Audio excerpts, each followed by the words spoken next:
అందరికీ నమస్కారం. Hope everyone are doing great. Vangalapudi Anitha, ఈమె పేరు మీరు వినే ఉంటారు. మనం మరీ ముఖ్యంగా అనితమ్మ అంటుంటాం. ఈమె ఎందుకు హోమ్ మినిస్టర్ అయిందో, ఆమె హోమ్ మినిస్టర్ కావడం కూడా ఒక రకంగా చెప్పాలంటే జగన్మోహన్ రెడ్డి గారి పుణ్యమే.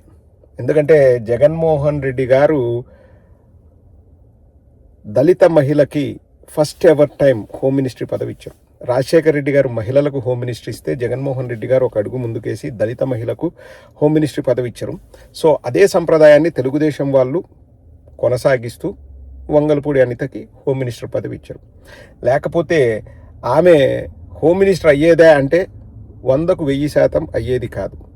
ఏం మాట్లాడుతుందో ఆమెకే తెలీదు. నేను అండం కాదు, నేనేదో ఆమెను తక్కువ చేసి కించపరిచి మాట్లాడాల్సిన అవసరం లేదు. ఇంతకుముందు ఒకసారి చెప్పుకుంటే మనకే ఎబ్బెట్టుగా ఉంటుంది. విజయమ్మ అంటారు, భారతమ్మ అంటారు. అంటే వీళ్ళ నాన్నకు వాళ్ళు ఏమవుతారని మాట్లాడిన ఒక అంటే ఇంకా అజ్ఞాని అనే అనొచ్చు. ఏం జ్ఞానం లేదు ఆమెకి, చాలా తక్కువ జ్ఞానం ఉంది. ఆవిడ జగన్మోహన్ రెడ్డి గారి దేవరపల్లి పర్యటన గురించి అలాగే కొన్ని విషయాల గురించి మాట్లాడుతుంది. చాలా ఫన్నీగా ఉంటుంది. అంటే ఆమె మాట్లాడే మాటలకు అక్కడ జరిగే ఇన్సిడెంట్కి సంబంధం ఉండదు. ఒక 2-3 ఇన్సిడెంట్లు ఒకసారి విందాము. దీన్ని బట్టి మీరే అర్థం చేసుకోండి ఆమె ఎందుకు అసలు హోమ్ మినిస్టర్గా ఉందన్న విషయాన్ని మనం చర్చించుకుందాం తర్వాత. ముందు ఒకసారి ఆవిడ ఏం మాట్లాడుతున్నారో వినండి. ఇన్నిసార్లు బయటకు వచ్చారు, ఇన్ని కిలోమీటర్లు రోడ్లు బ్లాక్ చేశారు, చాలా మంది ఆస్తులు పోగొట్టుకున్నారు. ఇలాంటివన్నీ జరిగిన తర్వాత కూడా పబ్లిక్ కి ఉపయోగపడే ఒక్క విషయమైనా జరిగిందా? ఒక పరిశ్రమ వచ్చిందా? లేకపోతే ఒక ఉద్యోగం వచ్చిందా? ఏం జరిగింది? ఒక పర్పస్ అంటూ ఉండాలి కదా.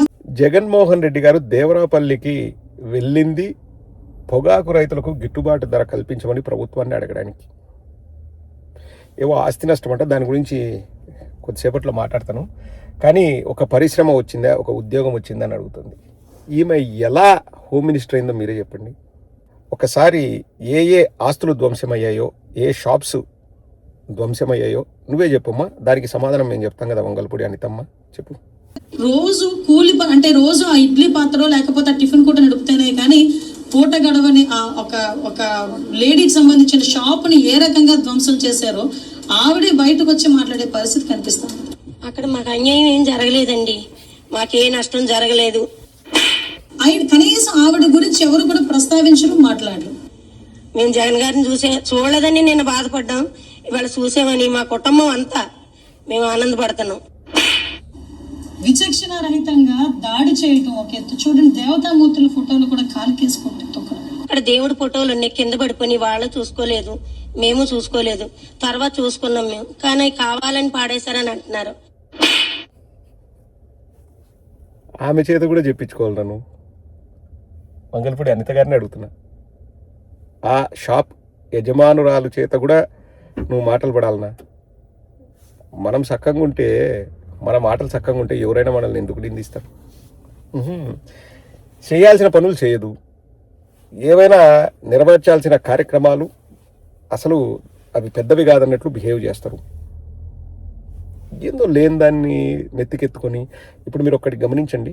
ఒకవేళ ఆ షాపు ఓనర్, ఆ మహిళ ప్రలోభాలకు లొంగేవారైనంటే పరిస్థితి ఎట్టుండేది? నీకు 50,000 ఇస్తామో, ₹1,00,000 ఇస్తామో, వాట్ ఎవర్ ఇట్ ఈస్. నేను జస్ట్ ఫిగర్ చెప్తున్నా. లేకపోతే 10 లక్షలు ఇస్తామో, ₹1,00,00,000 ఇస్తామో, వాట్ ఎవర్ ఇట్ ఈస్. నువ్వు చెప్పు అంటే ఆవిడ బయటకు వచ్చేసి జగన్మోహన్ రెడ్డి గారికి అగేన్స్ట్గా చెప్తే మ్యాక్సిమం ఇదే జరుగుతుంది.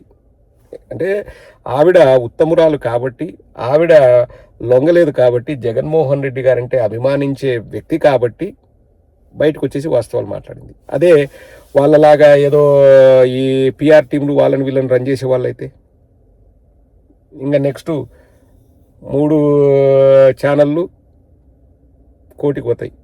ఎందుకు? అద్దె కోట్ల కోసం. ఇంకా పోయి ఇంకా వేసుకొని ఆ వాస్కోడిగామ రేయింబగళ్ళు ఇంకా జగన్మోహన్ రెడ్డి గారి మీద పడి ఏడవడం. పడి ఏడవడం ఒకటి, 2 బతుకుతారు. వాళ్ళకి జగన్మోహన్ రెడ్డి గారి గురించి మాట్లాడుకుంటే వాళ్ళు బతకలేరు, వాళ్ళకు ఇన్కమ్ రాదు. సో జగన్మోహన్ రెడ్డి పుణ్యమని వాళ్ళు బతుకుతున్నారు. వాళ్ళు వేసుకునే సూటు కానీ, కట్టుకునే టై కానీ, ఇదంతా కూడా జగన్మోహన్ రెడ్డి గారి పుణ్యమని వాళ్ళు బతుకుతున్నారు అంతే. ఇంకంతకంటే వాళ్ళకి బతుకులేదు. ఇంకా ఆ కుక్కలకి బతుకులు కూడా ఉండవు. కుక్కల్ని ఎందుకనాలండి అనవసరంగా? కుక్కలు ఫీల్ అవుతాయి వాళ్ళ గురించి మాట్లాడితే. మొన్న ఒక మహిళ, ఎన్ఆర్ఐ మహిళ, ఆవిడ పిహెచ్డి డాక్టర్, ఆవిడ మీ మంత్రి నాతో అసభ్యంగా ప్రవర్తించినారు నారా లోకేష్ గారు అని నారా లోకేష్ గారిని ట్యాగ్ చేస్తూ మరీ పోస్టులు పెట్టారు. అవి తీవ్ర సంచలనంగా మారాయి. దాని గురించి మన వంగలపూడి అనిత గారు ఏమంటారో వినండి, అది విని ముగించేద్దాం. అంటే సులభం కాదు. సోషల్ మీడియాలో వైసీపీలో కామెంట్ చేస్తున్నారు. పేరు చెప్పకుండా పోస్టులు పెడుతున్నారా?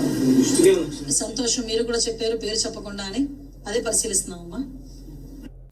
సంతోషం, మీరు కూడా పేరు చెప్పలేదు, అదే పరిశీలిస్తున్నామంట. ఏం పరిశీలించి ఏం చేస్తారు?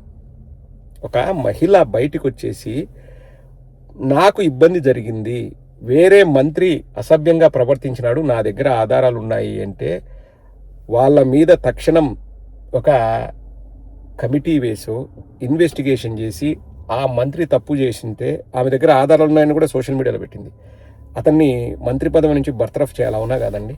అది అసలు పెద్ద విషయమే కాదంట. మా వాళ్ళు ఏదో సరదా పడినారు, మా వాళ్ళు ఏదో ఎంజాయ్ చేస్తున్నారు, అది అసలు పెద్ద విషయమే కాదు. పెద్ద విషయం ఏంటంటే లేని అబద్ధాలని సృష్టించాలి. జగన్మోహన్ రెడ్డి గారు రైతులకు సంఘీభావంగా వెళ్తే పరిశ్రమలు ఎందుకు రాలేదు, ఉద్యోగాలు ఎందుకు రాలేదు అని అడగాలి. అంతే కదండి వంగలపూడి అనిత గారు. ఎట్ట నువ్వు హోంమంత్రి అయినావో, ఎట్ట నువ్వు ఆ మంత్రిత్వ శాఖకు నువ్వు హెడ్గా పనిచేస్తున్నావో భగవంతుడికే తెలియాలా. వంగలపూడి అనిత గారు, అనితమ్మ, ఓ అనితమ్మ, నువ్వు ఎట్ట పని చేస్తున్నావో, నువ్వు ఎట్లా ఇంకా నెట్టుకొస్తున్నావో దేవుడా, ఆ బుర్రతో